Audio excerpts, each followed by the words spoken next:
پاکستان تحریک انصاف کے لیے بری خبر ہے۔ بری خبر کیا ہے کہ ان کا D G I S P R کی بالخصوص جو پریس کانفرنس ہے اس کے بعد ریاست اور حکومتی جو حکمت عملی ہے وہ بڑی واضح ہو چکی ہے۔ جو گزشتہ روز جو پریس کانفرنس ہوئی ہے اور اس سے پہلے جو دو وزراء نے وفاقی وزراء نے پریس کانفرنس کر کے ایک عندیہ دیا تھا کہ اب جو ہے تحریک انصاف کے حوالے سے مزید جو ہے برا وقت جو ہے وہ شروع ہو چکا ہے، اور انہوں نے کہا تھا کہ اب اڈیالہ میں کوئی ملاقات نہیں ہوگی۔ اسی کے تسلسل میں D G I S P R کی پریس کانفرنس جو کہ بہت شدید ترین جو ہے پریس کانفرنس تھی کسی بھی سیاسی لیڈر کے حوالے سے، اور اس کے بعد آج کی جو سٹوری ہے وہ یہ ہے کہ پاکستان تحریک انصاف میں شامل اور ان سے جڑے نام جو ہے ان کو وفاقی حکومت نے ان کے نام جو ہے دوبارہ ای سی ایل پہ جو ہے وہ ڈال دیے ہیں۔ بہت سی چہمگوئیاں بھی ہیں کہ یہ جو نام ڈالے گئے ہیں یہ تو پہلے بھی ڈالے جا چکے تھے، لیکن وہ ایسا نہیں ہے کیونکہ وہ ڈیفرنٹ کیسز تھے جن میں ان کے نام جو ہے وہ ایڈ آن ہوئے تھے۔ عمران احمد خان نیازی سمیت جتنے بھی جو اس وقت کی جو ان کی جو کابینہ تھی ان کے بھی نام ڈالے گئے تھے، لیکن چونکہ انڈیویجولز جاتے ہیں جن کے نام ڈالے جاتے ہیں، کورٹس جاتے ہیں اور وہاں سے ان کو ریلیف مل جاتا ہے، لیکن یہ ایک اور کیس ہے جس میں جو ہے یہ نام جو ہے وہ ڈالے جا چکے ہیں۔ یہ نام جو ہے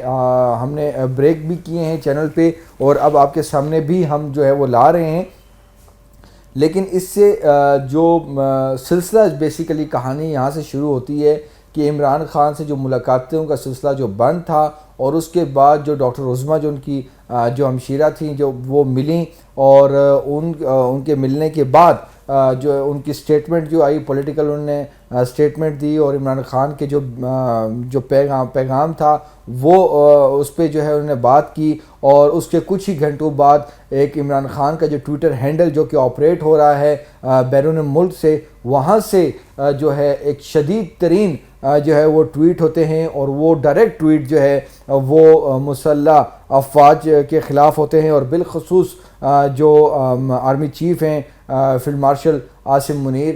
ان کے حوالے سے جو ہے وہ ٹویٹ ہوتی ہے، اور اس ٹویٹ سے یہی لگتا ہے کہ یہ ٹویٹ جو ہے بہت سخت اور جو ہے پرسن اسپیسیفک ٹویٹ جو ہے ٹویٹ تھی، اور اس پہ ڈائریکٹ جو ہے وہ الزامات دیے جا رہے تھے، اور اس کے بعد ریاست نے بھی یہ کہا کہ اب بہت ہو چکا اور اب یہ سلسلہ مزید نہیں چلے گا۔ ملاقاتوں کا بھی سلسلہ جو ہے وہ بند کر دیا گیا ہے، اور اس میں جو پہلے علیمہ خان کی جو ملاقات بند کی گئی اس میں یہی بات کی گئی کہ جو ہے یہ ملاقاتیں سیاسی نہیں ہونی چاہیے۔ اعظم نذیر تارڑ لاء منسٹر نے بھی جو ہے وہ رولز رکھ دیے سامنے کہ کیسے ملاقات ہو سکتی ہے ایک ہفتے میں، جو ایک ملاقات اور 6 بندوں پہ مشتمل، اور وہ بھی بالکل غیر سیاسی، اور وہ کسی طرح بھی باہر جا کے کورٹ نہیں ہو سکتی، اور اس کے ساتھ ساتھ دیگر بھی انہوں نے حوالے دیے۔ تو یہ تمام تر معاملات ہیں، اور یہ بہت اہم بات، اور جو ہمارے باوثوق ذرائع یہ بتا رہے ہیں کہ یہ 132 افراد بھی اے سی ایل پہ آ چکے ہیں، اور عمران خان کی ملاقاتوں کا سلسلہ بھی بند ہو چکا ہے، اور اب اگلا نمبر جو ہے وہ ہے جو معتبر سورسز ہمیں بتا رہے ہیں وہ ہے وزیر اعلیٰ خیبر پختونخوا سہیل آفریدی کا۔ سہیل آفریدی کے ساتھ کیا ہونا ہے، ان کو جو ان کے جو اینٹی سٹیٹ جو ان کا جو بیانیہ ہے اور وہ جو باتیں کر رہے ہیں، اور بہت سی چیزیں جو ہیں کل پریس کانفرنس میں بھی اس کے حوالے دیے گئے کہ کیسی کیسی چیزیں جو ہے وہ بات کرتے ہیں، بیان کرتے ہیں، ان کے حوالے سے ان کے ساتھ کیا ہوگا، آیا کیا وہ سہیل آفریدی گرفتار ہوں گے یا نظر بند ہوں گے، یہ بھی آپشن موجود ہے، یا وہ اب کیسے، کیونکہ عمران خان نے جو کہ یہاں پر ان کی جو بہن آئی تھی ڈاکٹر عظمیٰ اور جو نورین اور دیگر، انہوں نے یہ بات کی ہے کہ جی عمران خان، اور عمران خان کے ٹویٹر میں بھی یہ بات آئی ہے کہ جی اب مزاحمت کا جو بیانیہ ہے وہ لے کے چل رہے ہیں اور بہت اچھا کر رہے ہیں سہیل آفریدی، تو اس حوالے سے بھی چیزیں جو ہیں وہ بلڈ اپ ہو رہی ہیں، دیکھا جا رہا ہے کہ کیا چیز ہوگی۔ لیکن ایک سوال چونکہ بہت سے جو نظر رکھے ہوئے ہیں پولیٹیکل سینیریو کو، اس میں یہ بتایا جا رہا ہے کہ جس دن علی امین گنڈا پور جو ہیں وہ وزارت عظمیٰ سے فارغ ہوئے، اس دن عمران خان کی جو باہر نکلنے کی یا مفاہمت کی جو معاملات تھے، یا کوئی ایک راستہ نکالنے کی جو بات کی جا رہی تھی وہ راستہ کلوز ہوتے ہوئے نظر دکھائی دے رہے تھے، اور اب واضح طور پر یہ جو چیز ہے یہ سامنے آ چکے ہیں۔ سہیل افریدی اب جلسہ کرنے جا رہے ہیں اور اس میں وہ کیا بیانیہ اپنائیں گے، اور ظاہر سی بات ہے مزاحمت کی بات وہ کر رہے ہیں، اور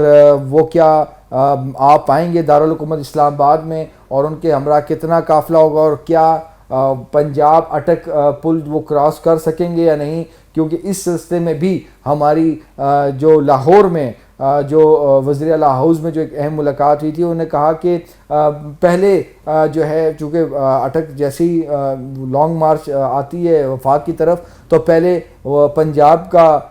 صوبہ آتا ہے جہاں پر جو ہے کے پی کے کی جو حکومت ہے جو کہ پورے وسائل کے ساتھ آتے ہیں، ان کو وہاں پر ہرڈلز کا سامنا آتا ہے، لیکن انہوں نے کہا کہ اس دفعہ ہم جو ہے کے پی کے کی پولیس اور سرکاری وسائل مشینری اور کے پی کے کی جتنے بھی جو سرکاری لوگ ہیں ان سے پنجاب پولیس کو ہم جو ہے مروائیں گے نہیں، ان کو مار نہیں کھانی پڑے گی، اس دفعہ ہماری اسٹریٹجی بڑی اچھی ہے۔ تو کیا ہوگا اللہ خیر ہی کرے، لیکن اس وقت لگ یہی رہا ہے کہ پاکستان تحریک انصاف کے حوالے سے اور ان کے لوگوں کو، ان کی جماعت کو مزید ٹف ٹائم جو ہے اس کا سامنا کرنا پڑے گا۔ D G S P R نے کل بڑے واضح طریقے سے بتایا، چونکہ ان سے جب سوال ہوئے کہ یہ پہلی مرتبہ ہے کہ کسی سیاسی جو شخصیت کے بارے میں اتنے سخت الفاظ استعمال کیے گئے، تو ان کا بھی یہ رپلائی تھا کہ اس سے پہلے بھی کسی سیاسی شخصیت نے، چاہے وہ نواز شریف ہوں یا کوئی بھی ہو، اتنے سخت ترین جو ہے اپنے فوجی قیادت کے خلاف بیان بازی اور ایک نیریٹو جس کو آن کیا جا رہا ہے، جو پاکستان مخالف جو دشمن ہیں پاکستان کے، چاہے وہ انڈیا ہے یا کوئی بھی اور ہو اسٹیٹ ہو، جس طرح کہ افغانستان اب پاکستان کے مخالف باتیں کر رہا ہے، تو وہ لوگ بھی اس کو آن کر رہے ہیں، اور وہاں پر عمران خان کی جو بہنیں جا کے انٹرویوز دے رہی ہیں، تمام تر معاملات ہیں، تو یہ بھی پہلے جو ہے پریسیڈنٹ نہیں ملتا، تو یہ تمام تر معاملات ہیں۔ سی ڈی ایف کی اپائنٹمنٹ کے بعد چونکہ ایوان صدر میں جب ان سے بات ہوئی تھی تو انہوں نے سب کہا تھا کہ سب ٹھیک جا رہا ہے اور اب پاکستان جو ہے وہ ٹیک آف کرے گا، تو یہ تمام تر معاملات ہیں۔ اب جو خبر جو کہ سامنے آ چکی ہے، جو کہ ایکسکلوسیو تھی ہماری، اس میں یہ چیز سامنے آئی ہے جو کہ ہم نے خود ڈاکومنٹس پڑھے ہیں کہ وفاقی کابینہ نے ایک سمری کی منظوری دی، اور وہ سمری جو تھی وہ ای سی ایل کی سب کمیٹی تھی، اس کی سفارشات تھیں، کابینہ کی ذیلی کمیٹی تھی، جس کو ہوم ڈپارٹمنٹ پنجاب نے سفارش کی تھی کہ جو آرے بازار کا جو پولیس اسٹیشن ہے ان میں جو اے ٹی اے کا جو کیس تھا اور جس کو لنک کیا جا رہا تھا اس پہ اپنا جی ایچ کیو حملہ کیس 9 مئی کے حوالے سے، اس میں جتنے بندے جو نامینیٹ تھے ان کو چونکہ سزا بھی ہو چکی ہے اور ان کے نام جو ہیں وہ ای سی ایل میں ڈالے جائیں، تو اس میں جو ہے جو ہمارے پاس ہم نے جو لسٹ دیکھی ہے وہ 132 افراد کی، اس میں سب سے پہلے عمران خان نیازی کا نام جو ہے وہ شامل ہے، اس کے بعد شاہ محمود قریشی کا نام شامل ہے، اس کے بعد فواد چودھری کا نام اس میں شامل تھا، اور اس کے ساتھ شبلی فراز صاحب ہیں، علی امین گنڈا پور جو کہ سابقہ سی ایم کے پی کے ہیں، ان کا نام جو ہے اس میں شامل تھا، شہریار افریدی، عثمان ڈار، شیری مزاری، زرتاج گل، مسرت چیمہ، کنول شوزم، شیخ رشید، شیخ راشد جو کہ بھتیجے ہیں شیخ رشید صاحب کے، وہ ہیں، اس کے بعد زین قریشی، اور جو اٹک کے جو طاہر صادق ہیں، میجر ریٹائرڈ طاہر صادق، راجہ بشارت پنڈی کے جو کہ صوبائی جو وزیر رہے ہیں، اور واسق قیوم عباسی جو کہ ڈپٹی اسپیکر پنجاب اسمبلی تھے، ان کے نام جو ہیں وہ شامل ہیں۔ اسی طرح جو میجر ریٹائرڈ لطاسب ستی صاحب جو کہ کوٹلی ستیاں کے ہیں، مری کے ہیں، ان کا نام اس میں جو ہے وہ شامل ہے، ان کے بیٹے قاسم ستی صاحب کا نام اس میں شامل ہے، اس کے علاوہ دیگر نام جو ہیں وہ اس میں جو ہے وہ شامل ہیں جن کا نام ای سی ایل میں جو ہے وہ شامل کر لیا گیا ہے، اور اس کی جو وجہ جو بتائی گئی ہے کہ جو 9 مئی کی جو فسادات کے حوالے سے اور جو چیزیں جو ان کے خلاف ایف آئی آر تھیں جن کے فیصلے آئے ہیں، اور ہوم ڈپارٹمنٹ پنجاب نے جو یہ بات بتائی ہے، ان کو سفارش کی تھی وفاقی کابینہ کو، اور وفاقی کابینہ کی جو ذیلی کمیٹی ہے جو کہ ای سی ایل کی ہے کہ اس میں ان کے نام جو ہیں وہ ایڈ آن کیے جائیں، اور اس کو دیکھتے ہوئے چونکہ ای سی ایل کی سب کمیٹی کو ہیڈ کرتے ہیں لا منسٹر، اور اس میں جو جتنی سفارشات ہوتی ہیں، جس کس کے نام ڈالنے ہوتے ہیں، کس کس کو نکالنے ہوتے ہیں، اس کے بعد جو ہے وفاقی کابینہ کو سمری بھجوائی جاتی ہے، اور وفاقی کابینہ جو ہمارے سورسز ہیں کہ سرکولیشن سمری کے ذریعے جو ہے یہ نام انہوں نے منظوری دی، اور اس کے بعد ان ناموں کو جو ہے وہ ای سی ایل پہ جو ہے وہ چڑھا دیا گیا ہے۔ بات یہ ہے کہ اس میں بہت سے سوالات یہ بھی آ رہے ہیں کہ یہ لوگ تو پہلے سے ہی ای سی ایل پہ ہیں، تو جناب بات یہ ہے کہ سب کے سب نام جو ہیں وہ ای سی ایل پہ نہیں تھے۔ جن کے نام ای سی ایل پہ تھے، جن انڈیویجولز کے تھے، انہوں نے باہر جانا تھا، عمرے کی غرض سے جانا تھا، کسی اور مقصد کی علاج کی وجہ سے کسی طور پہ جانا تھا، تو وہ کورٹس جاتے اور کورٹ سے وہ اپنا نام وہ نکال لیتے تھے۔ لیکن اب یہاں پر یہ بھی سوال آتا ہے کہ کیا اگر اس میں ان کے نام نہیں ہے تو وہ باہر نہیں جا سکتے؟ بالکل جی ایسی ہے، کیونکہ ای سی ایل وہ ایک قانونی پلیٹ فارم ہے جس سے حکومت جو ہے وہ یہ نام ایڈ کر سکتی ہے اور نکال سکتی ہے، لیکن اس کے علاوہ بھی کافی لسٹیں جو ہیں وہ مرتب دی گئی ہیں جو کہ منٹوں کے اندر، گھنٹوں کے اندر جو ہے وہ نام سٹاپ لسٹ پہ آ سکتا ہے، جس میں پی این آئی سی ایل ہے، پی سی ایل ہے، اور اس کی طرح دیگر ایک دو اور لسٹیں ہیں جس میں سسپیشس لسٹ ہے، جس میں اگر وہ نام کوئی ایڈ کروا دیا جائے تو کوئی بھی بندہ جب وہ امیگریشن کاؤنٹر پہ جاتا ہے تو اس کو روک لیا جاتا ہے، اس کو ٹریول اور امیگریشن کی اجازت نہیں دی جاتی۔ لیکن جو قانونی سورسز ہیں وہ یہ بتا رہے ہیں کہ وہ تمام لسٹیں جو ہیں ان کی کوئی قانونی حیثیت نہیں ہے، کیونکہ جو ای سی ایل کا جو ایک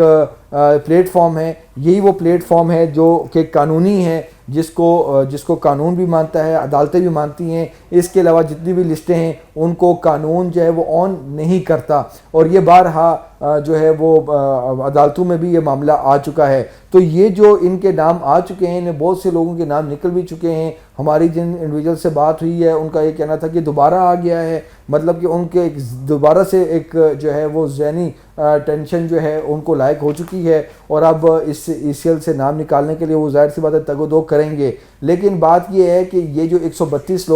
جو لوگ ہیں جن کے نام ای سی ایل پہ اس کیس میں جو ہے وہ ڈالے گئے ہیں دوبارہ سے، ان میں بہت سے ایسے لوگ ہیں جو کہ پی ٹی آئی چھوڑ چکے ہیں اور وہ سیاست سے بھی علیحدہ ہو چکے ہیں، لیکن ان کو اس میں دوبارہ سے جو ہے وہ ایڈ آن کیا گیا ہے، اور اس میں سٹنگز ایم این ایز بھی ہیں جن کا نام جو ہے اس میں ڈالا گیا ہے۔ زین قریشی کا بھی نام ڈالا گیا ہے، شہریار افریدی کا بھی نام ڈالا گیا ہے۔ اس کے علاوہ جو ہے دیگر لوگ ایسے ہیں جو کہ اس وقت اسمبلی میں بھی موجود ہیں، لیکن ان کا نام جو ہے وہ اس میں ایڈ کیا گیا، اور کچھ نام ایسے ہیں جو کہ جس طرح میں نے بتایا کہ وہ اب ان کا پی ٹی آئی سے کوئی تعلق نہیں ہے، لیکن ان کو بھی ڈالا گیا ہے۔ یعنی کہ جن کا پاکستان تحریک انصاف سے تعلق ہے، رہا ہے، یا کوئی وابستگی ہے، ان سب کے نام ڈال دیے گئے ہیں۔ حالانکہ فواد چودھری صاحب جو ہیں وہ ایک مشن پہ نکلے ہوئے تھے، ان کی ملاقاتوں کا سلسلہ جاری تھا، اور وہ کوشش کر رہے تھے کہ ایک کوئی راستہ نکلے جو ہے مذاکرات کا، اور اپنے لیڈر کے لیے اور پارٹی کے لیے جو ہے وہ کوئی راستہ نکال سکیں۔ لیکن اب یہی لگ رہا ہے کہ اب شاید وقت جو ہے وہ گزر چکا ہے، اور اب جو وقت آنے والا ہے اس میں پی ٹی آئی کو مزید ٹف ٹائم ملے گا، اور ان کے لیے مشکلات بڑھ چکی ہیں۔ اور جس طرح کہ ان کو مشورے دیے جاتے تھے کہ بھائی آپ جو مزاحمت کی بجائے مفاہمت کی طرف جائیں، اور سیاسی لوگ جو ہیں وہ مفاہمت کے راستے نکالتے ہیں جب وہ بیٹھتے ہیں، لیکن جو انسٹرکشنز اڈیالہ سے آ رہی تھیں، اور اب اس کو دیکھتے ہوئے یہی لگ رہا ہے کہ اب اس کا جو خمیازہ ہے یا اس کا جو بوجھ ہے وہ اب سب کو ہی پی ٹی آئی سے منسلک جتنے بھی لوگ ہیں ان سب کو جو ہے وہ بیئر کرنا پڑے گا۔ تو یہ سلسلہ ہے، یہ ایک پہلی جو ہے وہ جھلک ہے، اور 132 افراد کے حوالے سے اب آگے بھی چیزیں ہیں، لیکن اب آگے یہ بھی چیز ہوگی۔ ایک تو میں نے آپ کو بتایا کہ سی ایم کے پی کے جو ہیں ان کو ٹف ٹائم ملنے والا ہے، اور وہ کس طرح ملے گا اب وہ آگے جو ہے وہ دیکھا جائے گا۔ اس کے ساتھ ساتھ جو سب سے اہم ہے کہ ان 9 مئی کے کیسز کے حوالے سے جتنے ایم این ایز، جتنے ایم پی ایز جو کہ ڈسکوالیفائی ہوئے ہیں ان کو سزائیں ہوئی ہیں، لیکن ابھی تک کسی کی گرفتاری بھی عمل میں نہیں لائی گئی، تو یہ بھی ہو سکتا ہے کہ وہ ان کی گرفتاریوں کا سلسلہ بھی شروع ہو جائے۔ تو یہ ایک معاملات تھے، اور اب جو ہے پاکستان تحریک انصاف کے حوالے سے جو کچھ راستے لوگ نکالنے کی بھی کوشش کر رہے تھے، سافٹ کارنر کی بات کر رہے تھے، اب وہ تمام دروازے جو ہے بند ہوتے ہوئے نظر آ رہے ہیں۔ دوسری جو سب سے اہم بات ہے وہ یہ ہے کہ ایکسٹریڈیشن ٹریٹی موجود ہے جو دوسرے ممالک کے ساتھ، اور جو پاکستان تحریک انصاف کے حمایتی اور جو ان کے جو حامی ہیں یا ان کی اپنی پارٹی کے لوگ جو کہ سوشل میڈیا پر جو ہے بیان بازی کرتے ہیں، اپنے اداروں کو ٹارگٹ کرتے ہیں، حکومت کو ٹارگٹ کرتے ہیں، تو اب ان کے خلاف گھیرا تنگ کرنے کی باتیں بھی ہو رہی ہیں۔ وزیر داخلہ ہیں محسن نقوی، ان کی جو ہائی کمشنر ہیں جو یہاں پر برطانیہ کی، ان سے بھی ملاقات ہو چکی ہے، اور کچھ ان کے کچھ انڈیویجلز کے حوالے سے کچھ ڈاکومنٹس بھی شیئر ہوئے ہیں کہ ان کو پاکستان یہاں پر مقدمات ہیں، ان کو یہاں پہ لانا ہے، تو اس پہ برطانیہ کی حکومت جو ہے وہ تعاون کرے۔ لیکن آگے کچھ آنے والے دنوں میں ہمارے سورسز سے بتا رہے ہیں کہ برطانیہ کی جو وزیر داخلہ ہیں وہ بھی پاکستان کا جو ہے وہ دورہ کر رہی ہیں۔ تو اب دیکھنا یہ ہے کہ کیا جو ایسے افراد جو کہ دوسرے ممالک میں بیٹھے ہوئے ہیں اور وہاں سے بیٹھ کر جو ہے ہر روز ہرزہ ثنائی کر رہے ہیں پاکستانی اداروں کے خلاف، فیلڈ مارشل کے خلاف، حکومت کے خلاف، وزیر اعظم کے خلاف، تو کیا ان کو بھی شکنجے میں جو ہے قانونی شکنجے میں وہ لایا جائے گا، اور پاکستان حکومت پاکستان ان کو وطن واپس لانے میں کامیاب ہوگی یا نہیں؟ یہ اگلے آنے والے دنوں میں جو ہے وہ چیزیں سامنے آئیں گی۔ لیکن اگلا ہفتہ جو ہے وہ بہت امپورٹنٹ ہے، بالخصوص پاکستان تحریک انصاف کے حوالے سے، کیونکہ کچھ ایسی ڈیولپمنٹس ہونے جا رہی ہیں جس میں پاکستان تحریک انصاف کے جو لوگوں کو ٹف ٹائم ملے گا۔